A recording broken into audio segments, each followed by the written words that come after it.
Nabulabog ang tahimik na Taal Basilica sa Batangas kahapon nang biglang pumasok ang motorsiklong ito. Nagdire-diretso ang rider at ipinarada ang motor sa harap ng altar. Ang angkas niyang babae bumaba at lumayo, habang ang lalaki naman umakyat sa altar at umupo sa upuan ng pari. Bigla pang bumalakpak ang lalaki at itinaas ang kanyang kaliwang paa. Ito ang harapan ng simbahan. Ganito lang kababa yung hagdan kaya madaling naiakyat yung motorsiklo. Nagkataon din na bukas yung pintuan kaya naituloy-tuloy hanggang sa may looban sa lugar ng altar.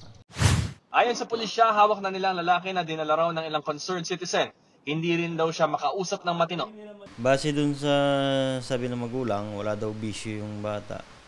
Pero nung nandito na yung bata ay nanghihingi siya ng sigarilyo sa mga kapwa preso niya.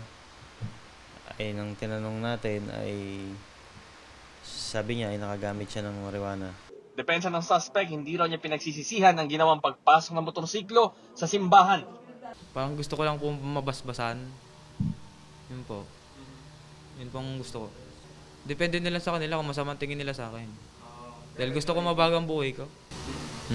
Ikaw hindi masama tingin mo sa inyo? Hindi nga, sumuko naman ho ako eh.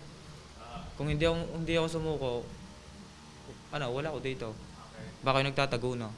Kakasuhan siya ng paglabag sa Article 133 ng Revised Penal Code o offending the religious feelings. Sinisika pa namin makuha ang pahayag ng pamunuan ng Taal Basilica kaugnay ng insidente.